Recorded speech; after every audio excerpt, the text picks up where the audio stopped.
आप सभी लोगों को नमस्कार। मैं ईशांत मौर्य आप सभी का ज्ञानदायिनी यूट्यूब चैनल पर मैं एक बार फिर से स्वागत करता हूं। हम लोग बात करें तो जो ये आपकी प्रतियोगी परीक्षाएं हैं एक दिवसीय, इन सभी को ध्यान में रख के ये क्लासेस स्टार्ट की गई हैं, जिसमें हम लोगों ने सबसे पहला टॉपिक शुरू किया है आपका संविधान का, क्वालिटी का। जिसमें अगर बात करें तो हम लोग भारत के जो संवैधानिक विकास है इसको हम लोग डिस्कस कर चुके हैं, और अब उसी सिलसिले में हम लोग आज नया टॉपिक स्टार्ट करेंगे। और जिन लोगों ने इस प्लेलिस्ट की पुरानी वीडियो को नहीं देखा है, उन सभी को आप लोग देख लीजिए, जिससे आपके जो जितने भी कॉन्सेप्ट हैं सारे वो क्लियर हो जाएंगे। फिर उसके बाद हम लोग आगे चलते हैं, डिस्कस करते हैं। तो चलिए आज हम लोग शुरू करेंगे जो संविधान की जो अनुसूचियां हैं। तो अगर हम देखें जो ये हमारा संविधान है, क्या है, जो ये हमारा संविधान है, कॉन्स्टिट्यूशन है, ये क्या है आपका, किसमें बटा है। एक तो अगर हम बात करें तो संविधान में की शुरुआत जो होती है सबसे पहले कहाँ से होती है, प्रस्तावना से होती है, प्रियम्बल से होती है, या इसी को उद्देशिका भी कहते हैं। अगर हम लोग बात करें कि जो ये प्रस्तावना है, प्रस्तावना के बाद आपको भागों के अंदर सभी अनुच्छेद देखने को मिलेंगे। अनुच्छेद की बात करेंगे, अनुच्छेद 1 से लेकर के 395 तक देखने को मिलेगा। उसके बाद बात करें संविधान में आपके क्या है, अनुसूचियां हैं, क्या है, अनुसूचियां हैं, शेड्यूल्स हैं। और उसके बाद अगर बात करें कि संविधान में आपका क्या हो जाएगा, परिशिष्ट हो जाएगा, क्या हो जाएगा, परिशिष्ट हो जाएगा। तो संविधान आपका कहां से शुरू होता है, प्रियम्बल से शुरू होकर, प्रियम्बल, उसके बाद आपके क्या आ जाएंगे, आर्टिकल, पार्ट्स के अंदर आर्टिकल्स हो जाएंगे। उसके बाद आपका क्या हो जाएगा, शेड्यूल हो जाएगा, क्या हो जाएगा, शेड्यूल। उसके बाद अगर बात करें कि परिशिष्ट, जिसे हम क्या कहते हैं, एडनम, एडनम के नाम से हम लोग जानते हैं। तो अगर बात करें कि प्रस्तावना को हम लोग इसी टॉपिक के बाद देखेंगे। अनुच्छेद की बात करें तो वर्तमान संविधान में अगर अनुच्छेदों की बात करें तो संख्या में अभी 395 है, लेकिन टोटल अनुच्छेद की बात करें, कुल अनुच्छेदों की बात करें तो वर्तमान संविधान में लगभग 480 आपके आर्टिकल हैं, 480 लगभग आपके अनुच्छेद हैं, लगभग 480 क्या है आपके अनुच्छेद हैं।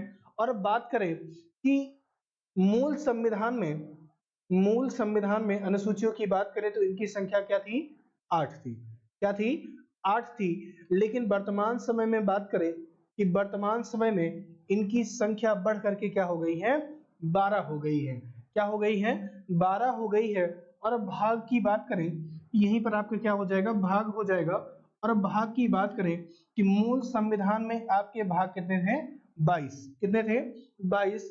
लेकिन विभिन्न संविधान संशोधनों द्वारा इन भागों की संख्या बढ़कर के क्या हो गई है, 25 हो गई है। लेकिन ऐसे नहीं बढ़ा, 23 नंबर, 24 नंबर, 25 नंबर ऐसे नहीं बढ़ा है। संविधान संशोधन करके जैसे भाग ए जोड़ा गया, भाग 4A जोड़ा गया, 4 का जोड़ा गया। उसके बाद आप बात करिए तो भाग आपके जुड़े, 9A जुड़े, 9B जुड़े, 14A जुड़ा, और भाग 7वां क्या हुआ, निरस्त हो गया। इस हिसाब से अगर देखा जाए तो भागों की संख्या क्या है, 25 है। लेकिन अगर टोटल पूछा जाए नंबर में कि 22वां भाग या अंतिम भाग कौन सा है, तो अंतिम भाग आपका क्या है, 22वां भाग है। 22 नंबर का जो भाग है वो क्या है, आपका अंतिम भाग है। चलिए आज हम लोग जो शुरू करेंगे वो अनुसूची के बारे में शुरू करेंगे, शेड्यूल्स के बारे में हम लोग डिस्कस करेंगे, और कोशिश करेंगे कि एक ही क्लास में आपका क्या हो जाए, अनुसूची समाप्त हो जाए। चलिए चलिए अब आगे बात करते हैं, हम लोग बात करते हैं साथियों अनुसूची की या शेड्यूल की। तो शेड्यूल क्या होते हैं, सबसे पहले यही बात आती है कि जो अनुसूची है वो क्या होते हैं आपके। तो अगर हम लोग बात करें किसकी, अनुसूची की, अनुसूची की बात करें, या इसे क्या कहते हैं, शेड्यूल, शेड्यूल की बात करें तो शेड्यूल्स जो आपके होते हैं, अनुसूचियां जो आपकी होती हैं, ये क्या होते हैं, जो आर्टिकल्स हैं, जो अनुच्छेद हैं, उन्हीं का क्या होते हैं, विस्तारित रूप होते हैं। तो ये अनुच्छेद क्या होता है, सॉरी अनुसूची क्या होती है, अनुच्छेदों का विस्तारित रूप होता है, अनुच्छेदों का विस्तारित रूप होता है।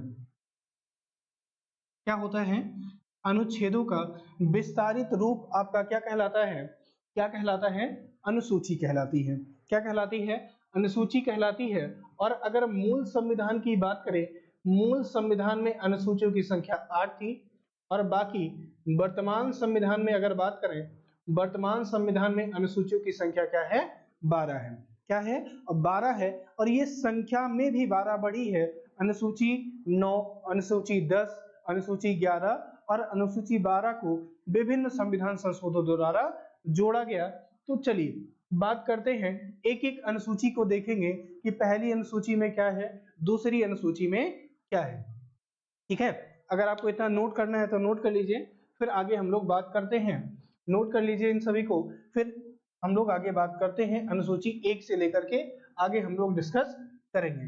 ठीक है ना, चलिए अब बात करते हैं अनुसूची की शेड्यूल 1 में क्या है, शेड्यूल 2 में क्या है, सारी बातें हम लोग डिस्कस करेंगे। चलिए अगर हम लोग बात करें कि जो अनुसूची 1 है, क्या है, जो अनुसूची 1 है इसमें क्या चर्चा की गई है, शेड्यूल 1। अनुसूची 1 की बात करें तो अनुसूची 1 में क्या दिया गया है, राज्य एवं संघ शासित प्रदेश के बारे में बताया गया है। राज्य एवं संघ शासित प्रदेश, संघ शासित प्रदेश, स्टेट एंड यूनियन टेरिटरीज के बारे में बताया गया है। किसमें, अनुसूची 1 में। अगर हम लोग बात करें कि भारत में जो राज्यों की संख्या क्या है, वो 8 है। क्या है, 8 है। और बात करें कि जो भारत में जो राज्यों की संख्या है वो क्या है, 28 है।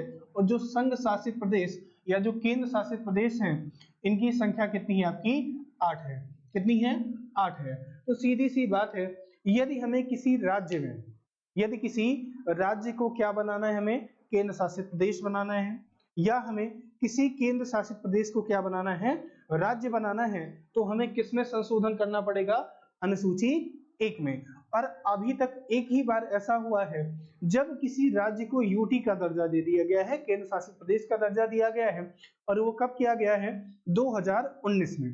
कब, 2019 में। और 2019 में क्या किया गया, जो ये आपका जम्मू कश्मीर था, राज्य का दर्जा था, इसको राज्य का दर्जा समाप्त करके क्या कर दिया गया, 2 केंद्र शासित प्रदेशों में डिवाइड कर दिया गया। एक आपका जम्मू कश्मीर और दूसरा आपका क्या, लद्दाख। इसमें डिवाइड कर दिया गया आपका 2 केंद्र शासित प्रदेशों में डिवाइड कर दिया गया एक राज्य को। अभी तक ऐसा पहली बार हुआ है जब किसी राज्य को राज्य का दर्जा समाप्त करके उसे केंद्र शासित प्रदेश का दर्जा दे दिया गया है। ऐसा पहली बार हुआ है। और कब हुआ, 2019 में हुआ। आगे बात करते हैं अनुसूची 2 की बात करते हैं। किसकी बात करते हैं, अनुसूची 2 की बात करते हैं, शेड्यूल 2 की बात करते हैं।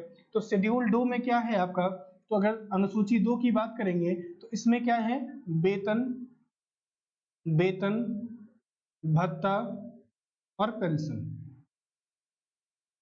पेंशन क्या है, वेतन भत्ता और पेंशन।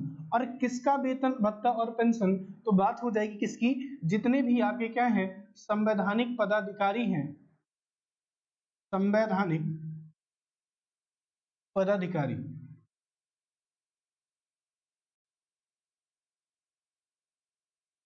जितने आपके क्या हैं, संवैधानिक पदाधिकारी हैं, उन सभी के वेतन भत्ते एवं पेंशन की बात की गई है। सैलरी, अलाउंस और पेंशन की बात की गई है किसमें, अनुसूची 2 में, जितने आपके संवैधानिक पदाधिकारी हैं। अगर बात करें कि संवैधानिक पदाधिकारी आपके कौन कौन से हो जाएंगे, जैसे क्या बात करेंगे, राष्ट्रपति की बात करते हैं, प्रधानमंत्री की बात करते हैं, ठीक है ना, जैसे लोकसभा स्पीकर की बात करते हैं। इन सभी के वेतन भत्तों की पेंशन, जिन ऐसे पद जिनकी चर्चा आपके संविधान में की गई है, उन सभी को वेतन भत्ता अनुसूची 2 के अनुसार दिया जाता है। किसके अनुसार, लेकिन एक व्यक्ति के वेतन की चर्चा नहीं की गई है, और वो कौन है, उस पद की चर्चा नहीं है, जिसका नाम क्या है, उपराष्ट्रपति। उपराष्ट्रपति, उपराष्ट्रपति को अनुसूची 2 के अनुसार वेतन, या उपराष्ट्रपति को उपराष्ट्रपति के रूप में वेतन मिलता ही नहीं है। इसको किसके रूप में मिलता है, या तो ये जो उपराष्ट्रपति है इसका 2 काम है। एक काम क्या हो जाएगा, अगर हम लोग बात करें कि जो सबसे पहली बात करें तो इसका मतलब क्या हो जाएगा, तो क्या हो जाएगा, उपराष्ट्रपति या तो राज्यसभा के सभापति के रूप में काम करेगा। किसके रूप में? राज्यसभा के सभापति के रूप में काम करेगा। दूसरी बात करें तो किसके रूप में काम करेगा? नहीं तो फिर ये किसके रूप में काम करेगा? राष्ट्रपति के रूप में काम करेगा। तो उपराष्ट्रपति को उपराष्ट्रपति के रूप में वेतन ना दे करके किस रूप में वेतन दिया जाता है? राज्यसभा के सभापति के रूप में वेतन दिया जाता है। लेकिन राष्ट्रपति, यदि वो तो उपराष्ट्रपति या तो राज्यसभा का सभापति के रूप में काम करेगा तो उसे राज्यसभा की सभापति के रूप में वेतन दिया जाएगा। लेकिन जब वो क्या करेगा, राष्ट्रपति की अनुपस्थिति में जब राष्ट्रपति का पद रिक्त हो रहेगा तो क्या करेगा, ये राष्ट्रपति के रूप में काम करेगा और उसे राष्ट्रपति के रूप में वेतन दिया जाएगा। जो उपराष्ट्रपति होता है वो राज्यसभा का पदेन सभापति होता है। क्या होता है? पदेन सभापति होता है। तो इस वजह से उसे जो वेतन दिया जाता है वो राज्यसभा के सभापति के रूप में या तो किसके रूप में? राष्ट्रपति के रूप में आपका वेतन दिया जाता है। फिर आगे बात करते हैं अनुसूची 3 की। इसमें आपके सभी हो जाएंगे, जैसे राष्ट्रपति, उसके बाद आपका क्या हो जाएगा, लोकसभा के सभापति, प्रधानमंत्री, ठीक है ना। आप लोकसभा के स्पीकर, लोकसभा के सभी सदस्य, विधानसभा के सभी सदस्य, विधानमंडलों के सभी सदस्य, तो सबका वेतन कहां से दिया जाएगा?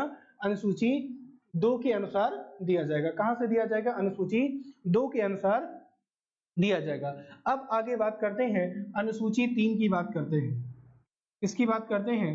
अनुसूची 3 की, शेड्यूल 3 की बात करते हैं। अगर हम लोग अनुसूची 3 की बात करें तो अनुसूची 3 में आपका क्या हो जाएगा? शपथ की बात की गई है। किसकी बात की गई है? शपथ का उल्लेख है। तो शपथ का उल्लेख है, किसका उल्लेख है? ओथ या शपथ का उल्लेख आपको मिलेगा। कहाँ मिलेगा? शेड्यूल 3 में मिलेगा, शेड्यूल 3 में मिलेगा। और किसके शपथ की बात की गई है? मतलब क्या? संवैधानिक जितने भी आपके पदाधिकारी हैं, संवैधानिक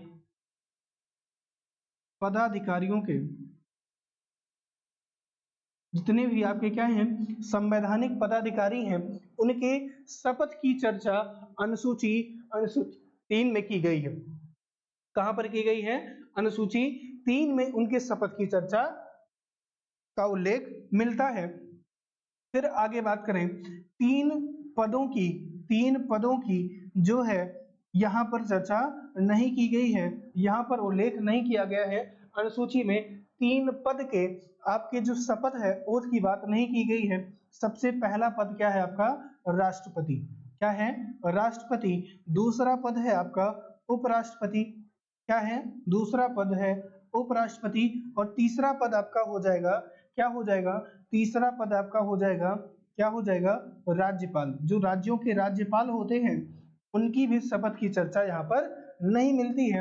अच्छा, जब अनुसूची 3 में इनके शपथ की बात नहीं की गई है तो कहां पर है? राष्ट्रपति की शपथ की चर्चा आर्टिकल 60 में मिलता है। उपराष्ट्रपति के शपथ का जो प्रारूप है वो कहां पर है? आर्टिकल 69 में है। और आगे बात करें कि राज्यपाल की जो शपथ का प्रारूप है वो कहां पर है? आर्टिकल 159 में है। कहां पर है? 159 में है। जो राज्यपाल के जो शपथ की बात है, राज्यपाल के जो शपथ का उल्लेख है वो कहां पर है? आर्टिकल अनुच्छेद 159 में है। उपराष्ट्रपति का कहां पर है? 69 में है। और क्या राष्ट्रपति का कहां पर है? आर्टिकल 60 में, अनुच्छेद 60 में राष्ट्रपति के शपथ का उल्लेख किया गया है। ऐसे ही आगे बात करें तो ये आपका क्या हो गया? अनुसूची 3 में जितने भी संवैधानिक पदाधिकारी हैं उन सभी के शपथ का प्रारूप कहां पर है? अनुसूची 3 में है। लेकिन 3 पदों का नहीं है, ये आपको ध्यान में रखना है। किन 3 पदों का? एक क्या हो जाएगा आपका? राष्ट्रपति। दूसरा क्या हो जाएगा? उपराष्ट्रपति। तीसरा क्या हो जाएगा आपका? राज्यपाल हो जाएगा। चलिए अब बात करते हैं अनुसूची 4 की। अनुसूची 4 की हम लोग बात करते हैं। अनुसूची 4, शेड्यूल 4।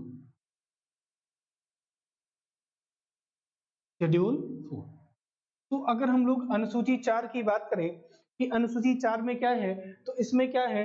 विभिन्न राज्यों के या क्या राज्यसभा के सीटों का आवंटन है, राज्यसभा के सीटों का आवंटन, आवंटन कहां पर है? अनुसूची 4 में है। राज्यसभा की सीटों का आवंटन क्या है? जब हम लोग संसद में पढ़ेंगे तो और डिटेल में चलेंगे, लेकिन एक बार थोड़ा सा यहाँ पर हम लोग देख लेते हैं। तो अगर बात करें किसकी? संसद, तो संसद आपका क्या हो जाएगा? आर्टिकल 79 में, आर्टिकल 79 में क्या है? आपकी संसद है। उसके बाद बात करें तो इस संसद के जो अंग होते हैं, एक क्या होता है आपका? राज्यसभा, क्या होता है? राज्यसभा। दूसरी बात करें तो एक क्या होती है? लोकसभा होती है। और राज्यसभा आपका कहां पर है? आर्टिकल 80 में है। और लोकसभा आपका कहां पर है? आर्टिकल 81 में है। कहां पर है? आर्टिकल 81 में है। और ये क्या है? आर्टिकल 80 में है। और ये क्या है? आर्टिकल 79 में है। आर्टिकल किस में है? 79 में है। चलिए अब हम लोग बात करते हैं कि राज्यसभा में जो टोटल सीटें होती हैं वो कितनी है? 245। राज्यसभा की टोटल सीटें क्या है? 245 है। और जिसमें से हम लोग बात करें कि एक तो आपके क्या 12 सदस्य, 12 मेंबर को अपॉइंट करता है। कौन करता है? राष्ट्रपति करता है। कौन करता है? राष्ट्रपति 12 सदस्यों का क्या करता है? मनोनयन करता है। बाकी जो बचे 233 उनका क्या होता है? चुनाव होता है अप्रत्यक्ष रूप से। क्या होता है? उनका चुनाव किया जाता है। राज्यसभा के सदस्यों का चुनाव होता है अप्रत्यक्ष रूप से, जिसके लिए एक पूरा अलग से निर्वाचक मंडल बनता है।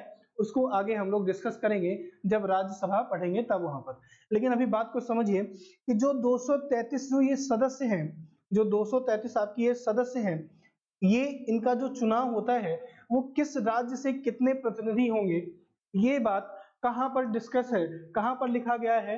अनुसूची 4 में लिखा गया है। कहां पर लिखा गया है? अनुसूची 4 में लिखा गया है कि जितने राज्यसभा की सीटों का जो आवंटन होगा वो किस हिसाब से होगा। अगर बात करें कि जो राज्यसभा की सबसे ज्यादा सीट है, मैक्सिमम सीट की बात करें, मैक्सिमम सीट, अधिकतम सीट की बात करें तो अधिकतम सीट जो है वो आपका कहाँ है? यूपी में है। कितना है? यूपी में है। कितना है? 31 है। फिर उसके बाद बात करें तो कहाँ है? महाराष्ट्र में है। कितनी है? 19 है। कहाँ है? महाराष्ट्र में कितनी है? 19 है। आगे ऐसे ही बात करें तो आपका बिहार, बिहार और क्या? पश्चिम बंगाल। कहाँ? पश्चिम बंगाल। और पश्चिम बंगाल में एक, बिहार और पश्चिम बंगाल में कितनी है? 16 सीटें हैं। और ऐसे ही बात करें राजस्थान की तो राजस्थान में आपकी कितनी सीटें हैं? और राजस्थान में जो सीटें हैं वो कितनी है? 10 सीटें हैं। कितनी सीटें हैं? 10 सीटें हैं। अब इतना क्या करिए आप लोग नोट कर लीजिए, फिर आगे हम लोग बात करते हैं। इतना क्या करिए आप लोग नोट करिए, फिर आगे डिस्कस करते हैं। ठीक है ना? इतना नोट कर लीजिए।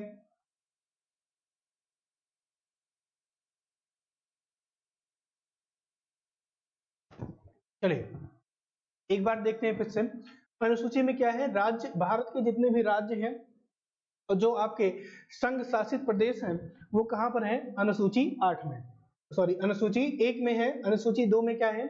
जितने भी संवैधानिक पदाधिकारी हैं उनके वेतन भत्ते एवं पेंशन की बात की गई है।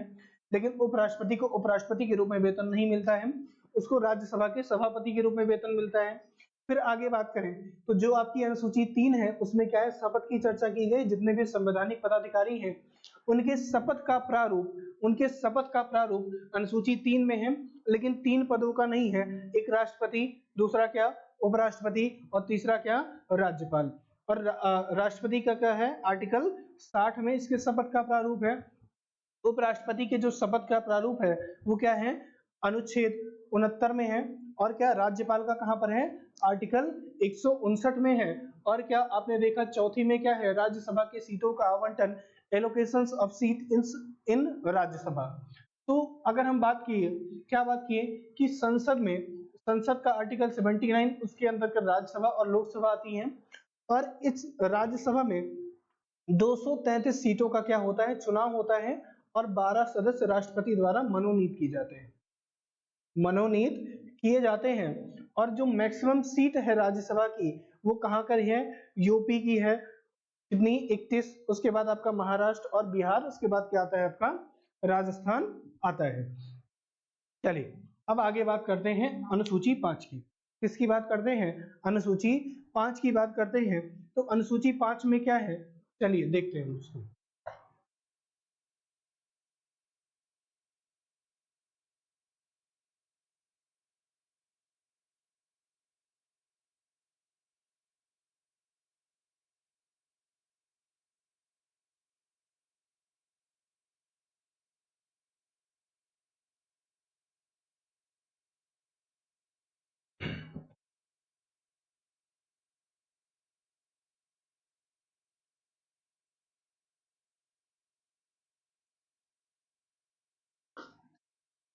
चलिए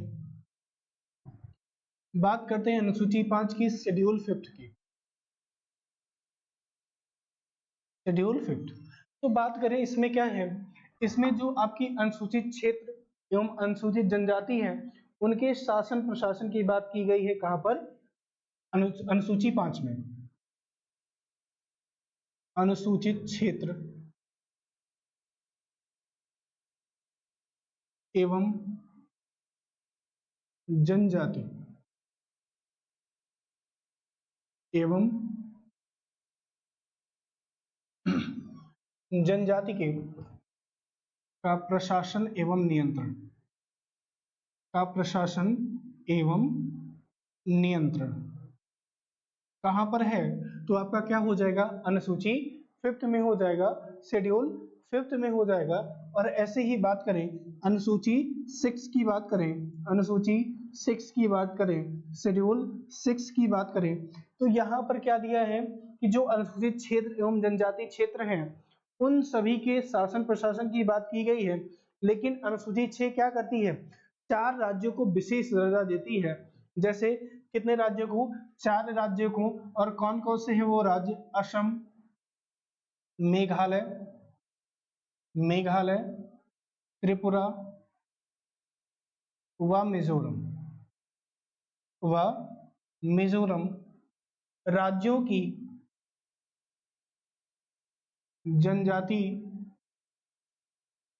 जनजाति का शासन प्रशासन का प्रशासन एवं नियंत्रण, प्रशासन एवं नियंत्रण किसमें है? अनुसूची 6 में। कितने राज्यों का? 4 राज्यों का। इसमें सभी का है, लेकिन यहाँ पर इन 4 राज्यों को विशेष दर्जा दिया गया है, स्पेशल प्रोविजंस हैं। किसके लिए? असम, मेघालय, त्रिपुरा और मिजोरम की जो जनजातियां हैं इनके लिए अलग से आपके प्रावधान किए गए हैं। और वो कौन सी अनुसूची में है? अनुसूची 6 में है। कहां पर है? अनुसूची 6 में है आपका। कहां पर है? अनुसूची 6 में है। चलिए अब आगे बात करते हैं अनुसूची 7 की। अनुसूची 7 की बात करें तो जो आपकी अनुसूची 7 है इसमें किसकी बात की गई है? सूची या लिस्ट की बात आपकी की गई है। तो अगर बात करें सूची या लिस्ट क्या है, तो क्या किया गया है, इसमें शक्तियों का पृथक्करण किया गया है, शक्तियों का बंटवारा किया गया है। कुछ शक्तियां केंद्र के पास, कुछ शक्तियां राज्य के पास और कुछ शक्तियां दोनों को प्रदान की गई हैं। और वो कहां से प्रदान की गई हैं? किस अनुसूची द्वारा? अनुसूची 7 द्वारा किया गया है। तो अगर हम लोग बात करें इसमें आपके क्या है, कुछ आपके क्या है,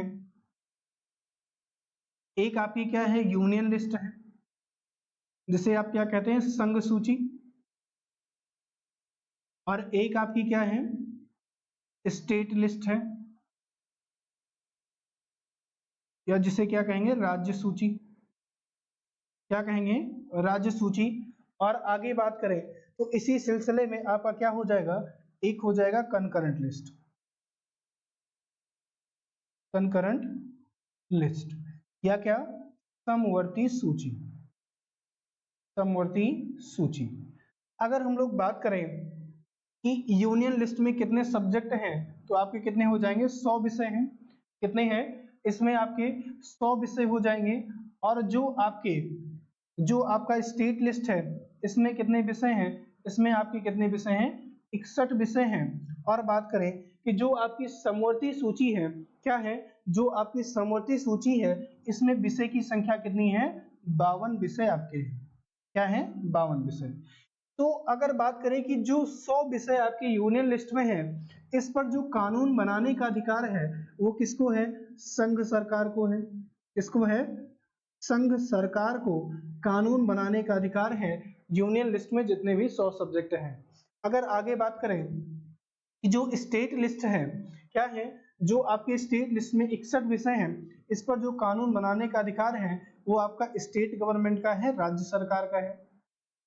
और जो कंकरेंट लिस्ट में जितने भी विषय रखे गए हैं उनमें जो कानून बनाने का अधिकार है वो आपका किसका है? वो आपका हो जाएगा, दोनों सरकारें उस पर कानून बना सकती हैं। दोनों सरकार आपके कानून बना सकती है कंकरेंट लिस्ट में आपके जितने भी विषय हैं।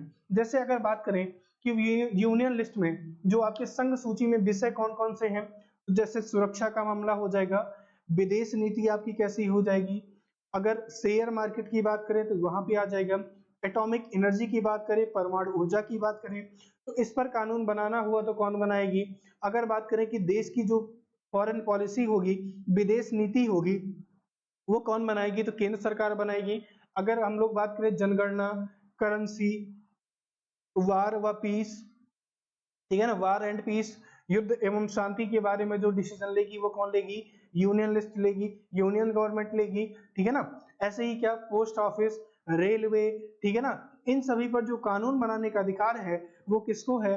वो किसको है? तो आपका क्या हो जाएगा? सीधी सी बात है, किसे है? संघ सरकार है। और विषय की बात करेंगे तो किसका विषय होगा? संघ सूची का विषय होगा। लेकिन अगर राज्य सूची की बात करें तो राज्य सूची में आपका क्या हो जाएगा? तो सीधी सी बात है, एक क्या हो जाएगा आपका कानून व्यवस्था। किस राज्य की कानून व्यवस्था कैसी होगी? शराब पर कानून बनाने का अधिकार आपका क्या होगा? ठीक है ना। पब्लिक हेल्थ एंड सैनिटाइजेशन क्या होगा? अगर ऐसे ही बात करें तो आपका क्या हो जाएगा? जो बाजार एवं मेले हैं वो किस में आएगा? शराब किस में आएगा? भूमि व भूमि कर किस में आएगा? तो वो किस में आ जाएगा? राज्य सूची का विषय होगा। क्या होगा? राज्य सूची का विषय होगा। ऐसे ही बात करें कि जो आईपीसी और सीआरपीसी हो गई, आपकी मैगजीन हो गई, इलेक्ट्रिसिटी हो गई, ठीक है ना, इन सभी पर जो कानून बनाने का अधिकार होगा वो किसके पास होगा? दोनों सरकारें इस पर, किसी राज्य की आईपीसी अलग हो सकती है, सीआरपीसी अलग हो सकती है, तो वो किस विषय की हो जाएंगे? कंकरेंट लिस्ट के आपके हो जाएंगे। न्यूज़पेपर, न्यूज़पेपर कहाँ का हो जाएगा आपका? समवर्ती सूची का हो जाएगा। कहाँ हो जाएगा? समवर्ती सूची का हो जाएगा, ठीक है ना। चलिए अब आगे बात करते हैं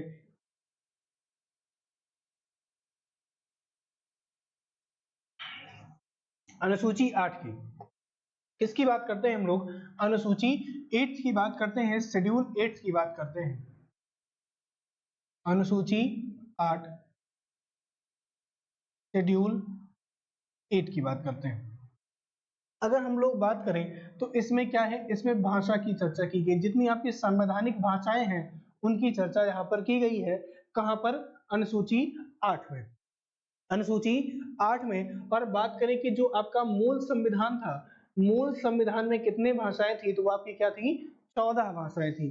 कितनी भाषाएं थी? 14 भाषाएं थी। लेकिन वर्तमान संविधान में अगर देखें तो 8 भाषाएं संविधान संशोधन द्वारा जुड़ करके वर्तमान समय में जो भाषाएं हैं वो कितनी है आपकी? 22 है।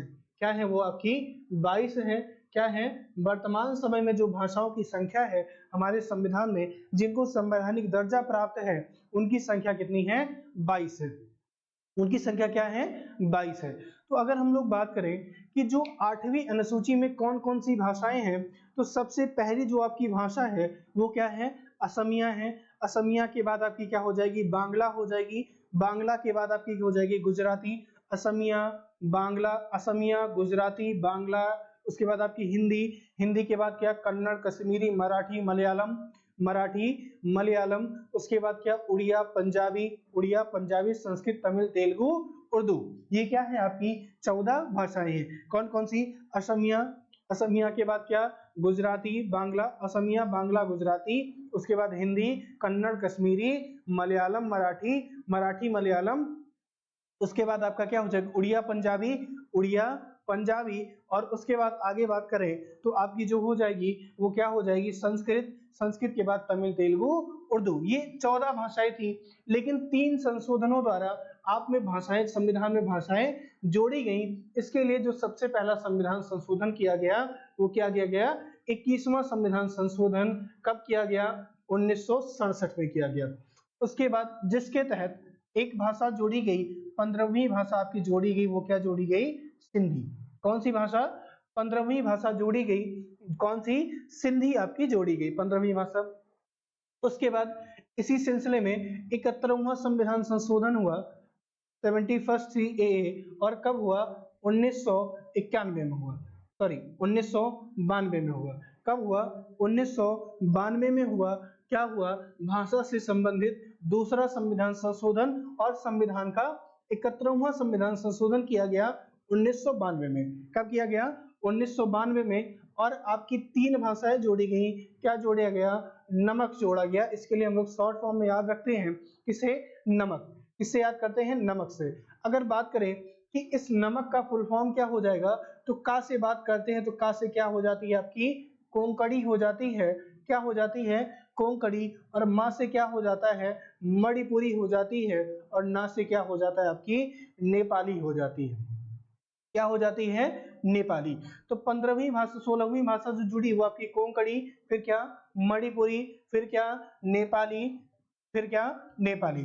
उसके बाद जो भाषा से संबंधित अगला संविधान संशोधन हुआ वो कौन सा हुआ, 92वां संविधान संशोधन हुआ, 92nd CAA। और कब हुआ था ये, 2003 में हुआ था। कब हुआ था, 2003 में हुआ था। जिसके तहत आपकी 4 भाषाएं जोड़ी गई। यहां तक देखिए कितना हो गया, 14, और ये क्या हो गया, 4, 18। अब 4 भाषाएं इस संविधान संशोधन के तहत जोड़ा जाएगा। और कौन कौन सी जोड़ा जाएगा, इसको याद करने के लिए हम लोग कैसे याद करते हैं, हम लोगों ने मैथ में एक ट्रिक सीखी होगी, एक बात सीखी होगी। क्या सीखा है, बॉड मास। क्या सीखा है, बॉड मास, ठीक है ना, जिसमें सबसे पहले ब्रैकेट हटाते हैं। ये सब 4 बातें हमने सीखी हैं। तो उसी से हम लोग क्या याद करेंगे, इन 4 भाषाओं को याद करेंगे। तो BO से क्या हो जाता है आपका, बोडो हो जाता है। क्या हो जाता है, बोडो हो जाता है। DA से क्या हो जाता है आपका, बॉड मास, बॉड मास। अगर बात करें तो D से क्या हो जाता है आपकी, डोगरी हो जाती है। क्या हो जाती है, डोगरी हो जाती है। और MA से क्या हो जाती है आपकी, मैथिली हो जाती है। और S से क्या हो जाता है आपका, संथाली हो जाता है। S से जो भाषा आती है वो क्या आती है आपकी, संथाली आती है। क्या आती है, संथाली। ठीक है ना, क्लियर हो गया होगा।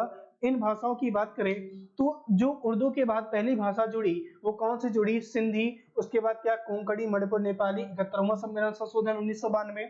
उसके बाद क्या, 92वां संविधान संशोधन 2003। क्या जुड़ा, बॉडमास जुड़ा, बोडो, डोगरी, मैथिली और संथाली जुड़ा। ठीक है ना। आप लोग अब क्या करिए, इसका स्क्रीनशॉट लीजिए, कॉपी में इसको नोट कर लीजिए, फिर आगे हम लोग डिस्कस करें। और वीडियो पसंद आ रही हो तो ज्यादा से ज्यादा लोगों के पास क्या करिए, शेयर कर दीजिए, जिससे ये वीडियो सबके पास पहुंच जाए। ठीक है ना, आप लोग सपोर्ट करिए इस वीडियो को ज्यादा से ज्यादा मात्रा में शेयर करके। और वीडियो पसंद आ रही हो तो लाइक जरूर करिएगा।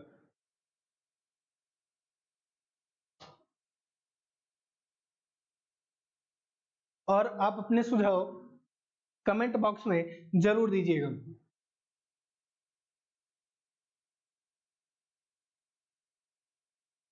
स्क्रीनशॉट लीजिए, फिर हम लोग बात करते हैं। ये जितने आपके जो ये 8 अनुसूचियां हैं ये आपके मूल संविधान में विद्यमान थी, मूल संविधान में निहित थी। लेकिन संविधान संशोधन करके आपकी 9वीं अनुसूची जोड़ी गई। 9वीं अनुसूची जोड़ी गई जिसमें आपकी क्या जोड़ा गया, न्यायिक पुनरावलोकन से संबंधित मामले जोड़े गए।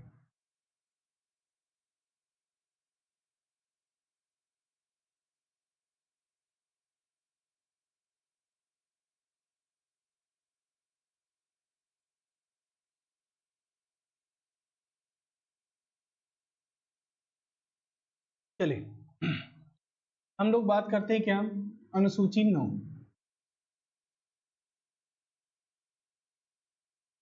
अनुसूची 9 की बात करें, देखिए आपका जो संविधान है वो लागू हो गया था 26 जनवरी 1950 को। 26 जनवरी 1950 का जो आपका संविधान है ये लागू हो गया। अब लागू हुआ, लेकिन इसी के 1 वर्ष बाद 1 वर्ष बाद हमें संविधान में पहला संविधान संशोधन करना पड़ा और 9वीं अनुसूची जोड़ी। इसके लिए हमने पहला संविधान संशोधन किया। कब किया? 1991। क्या किया? 1991 में, और अनुसूची 9 बनाया और इसके तहत ये बनाया कि जितने भी विषय आपके क्या हो जाएंगे, अनुसूची 9 में डाल दिए जाएंगे, अनुसूची 9 में डाल दिए जाएंगे। उनमें क्या नहीं हो सकता है? न्यायिक पुनरावलोकन नहीं हो सकता है, जुडिशियल रिव्यू आपका नहीं हो सकता है, पुनरावलोकन नहीं हो सकता है। 9वीं अनुसूची में ऐसा कर प्रावधान बनाया गया कि 9वीं अनुसूची में जितने भी विषय आपके डाल दिए जाएंगे उस पर जो ये न्यायपालिका है वो हस्तक्षेप नहीं कर सकती है। न्यायपालिका से परे है 9वीं अनुसूची, इस पर कोई फेरबदल नहीं कर सकती है। कौन नहीं कर सकती है? न्यायपालिका नहीं करती है। और इसमें संबंधित जो पहला विषय जोड़ा गया वो क्या जोड़ा गया? भूमि सुधार। क्या जोड़ा गया? लैंड रिफॉर्म आपका जोड़ा गया। लैंड रिफॉर्म आपका जोड़ा गया। कब जोड़ा गया? पहला संविधान संशोधन 1951।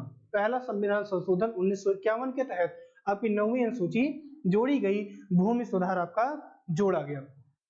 चलिए अब आगे बात करते हैं अनुसूची 10 की। अनुसूची 10 की बात करते हैं, शेड्यूल 10 की बात करते हैं। तो इसमें क्या है आपका? दल बदल कानून है, anti defection law, anti defection law. और इसको कब जोड़ा गया? 52वां संविधान संशोधन 1985 में। कब? 1985, 52वां संविधान संशोधन 52nd CAA 1985 में। अब देखिए इसकी आवश्यकता क्यों पड़ी 10वीं अनुसूची की। तो अगर हम लोग बात करें तो हरियाणा के एक विधायक हुए गयाराम, हरियाणा के एक विधायक हुए गयाराम, और इन्होंने 24 घंटे के अंदर अंदर 3 पार्टियां बदली। कितनी पार्टी बदली? 3 पार्टी बदली। किसने? गयाराम ने। और ये हो गया, ये कहावत उसी समय प्रचलित हो गई। क्या प्रचलित हो गई? आया राम गया राम, आया राम गया राम। या इसी को हम लोग क्या कहते हैं? हॉर्स ट्रेडिंग कहते हैं, हॉर्स ट्रेडिंग, घोड़ों की खरीद फरोख्त। तो क्या होता था कि विधायकों की बहुत ज्यादा खरीद फरोख्ती होती थी, जो आपके सदस्य होते थे इनकी बहुत ज्यादा मात्रा में खरीद फरोख्त की जाती थी। क्या की जाती थी? खरीद फरोख्त। इसी को रोकने के लिए राजीव गांधी की सरकार ने 1985 में 10वीं अनुसूची लेकर के आई। और क्या लेकर के आए? दल बदल कानून। ये प्रावधान किया गया कि यदि पहले 1/3 सदस्यों का प्रावधान था, 1/3 से यदि ज्यादा जाते हैं तब दल बदल कानून काम नहीं करेगा। लेकिन अटल बिहारी वाजपेयी जी की सरकार ने इसको बढ़ा करके क्या कर दिया? 2/3 सदस्य से अधिक यदि किसी पार्टी में शामिल होते हैं तो उनके ऊपर जो ये दल बदल कानून है ये लागू नहीं होगा। जो दल बदल कानून है ये आपका लागू नहीं होगा। अगर ऐसे ही बात करें अनुसूची 11, तो क्या है? अनुसूची 10 में क्या है आपका? 52वां संविधान संशोधन है। ये किसी दिन चर्चा करेंगे अनुसूची 10 पर ही, और काफी लंबी चर्चा करेंगे इस पर, लेकिन आज इतना ही। अनुसूची 10 में क्या है? दल बदल कानून है। हरियाणा के विधायक थे गयाराम, और इन्हीं पर क्या हो गई? कहावत शुरू हो गई। क्या? आया राम गया राम, आया राम गया राम। अब आगे बात करते हैं अनुसूची 11 की। किसकी बात करते हैं? अनुसूची 11 की बात करते हैं। और इसमें क्या है? पंचायती राज, या पंचायत। क्या है आपका? पंचायत है। कब है? क्या है? पंचायत। और इसे कब जोड़ा गया? 73वां संविधान संशोधन 1993। कब? 1993। कई जगह आपको लिखा मिलेगा 1992, लेकिन 1992 में ये क्या हुआ था आपका? लागू नहीं हुआ था, केवल ये पारित हो गया था, कि अधिनियम बन गया था 1992 में ये। लेकिन अगर बात करें कि जो लागू हुआ वो कब हुआ? जो लागू हुआ था वो 1993 में हुआ था। 92 में आपका ये पारित हो गया था, लेकिन इंप्लीमेंट कब किया गया था? 1993 में किया गया था। कब किया गया था? 1993 में। और ऐसे ही बात करें तो आपकी क्या? अनुसूची अनुसूची 12 की बात करते हैं, और जो कि अंतिम अनुसूची है, अनुसूची 12 की बात करते हैं। अगर बात करें कि जो पंचायती राज संस्थाएं हैं या जो पंचायत है, इसके जो 29 विषय हैं वो आपके आर्टिकल 243 के अंदर आपको देखने को मिलेगा। बाकी चर्चा करेंगे इस पर बाद में जब ये टॉपिक आएगा। अगर बात करते हैं अनुसूची 12 की, जिसमें क्या है आपकी नगर पालिका है, नगर पालिका है, म्युनिसिपैलिटीज है, क्या है म्युनिसिपैलिटीज है। और इसको कब जोड़ा गया? 74वां संविधान संशोधन 1993 में। कब जोड़ा गया था? 74वां संविधान संशोधन किया गया था 1993 में, और आपकी अनुसूची 12 जोड़ी गई, जिसमें क्या है आपकी नगर पालिका है। क्या है? नगर पालिका द्वारा दिए किए जाने वाले कार्य हैं। और इसमें क्या है? पंचायती राज व्यवस्था है। 11 में किस संविधान संशोधन के तहत जोड़ा गया था? अनुसूची संविधान संशोधन 73वां 1993। और जो 12 जोड़ा गया 74वां संविधान संशोधन 1993, जिसमें क्या है आपकी नगर पालिका है। 9वीं अनुसूची की बात करें तो इसमें क्या है कि जो न्यायिक पुनरावलोकन के, अगर इसमें जितने भी विषय डाल दिए जाते उस पर आप न्यायिक पुनरावलोकन नहीं कर सकते थे, न्यायपालिका इंटरफेयर नहीं कर सकती थी। और वो किससे संबंधित है? भूमि सुधार से। एक दिन हम लोग बात करेंगे केशवानंद भारती केस वगैरह सबकी बात करेंगे, तो वहां पर और डिटेल में हम लोग जाएंगे। आगे बात करते हैं कि जो दल बदल कानून है ये कब लागू हुआ? ये 52वां संविधान संशोधन 1985 के तहत बनाया गया, राजीव गांधी की सरकार द्वारा। ये आपने आयाराम गयाराम आपने देखा। हॉर्स ट्रेडिंग इसी के कहते हैं, क्या कहते हैं? Horse trading. आपसे सवाल बने कि हॉर्स ट्रेडिंग का संबंध किस अनुसूची से है, तो क्या बताएंगे? अनुसूची 10, इसमें क्या है? दल बदल कानून आपका है। ठीक है ना, इतना आप लोग नोट कर लीजिए। और ये क्या है? आपकी अनुसूची समाप्त होती है। नेक्स्ट वीडियो में हम लोग पार्ट्स पे आएंगे और प्रस्तावना शुरू करेंगे। ये हम लोग पार्ट्स पहले देख लेंगे, फिर प्रस्तावना की तरफ हम लोग चलेंगे। ठीक है ना, अब इतना क्या करिए, आप लोग नोट कर लीजिए कॉपी में, और वीडियो को ज्यादा से ज्यादा मात्रा में शेयर करिए। ठीक है ना, बाकी मिलेंगे साथियों। वीडियो पसंद आ रही हो तो लाइक शेयर सब्सक्राइब करना ना भूलें। बाकी मिलते हैं आपसे लोगों से नेक्स्ट वीडियो में। तब तक के लिए जय हिंद। आपसे मिलेंगे नेक्स्ट वीडियो में, तब तक हंसते रहिए, मुस्कुराते रहिए। मिलेंगे आपसे नेक्स्ट वीडियो में।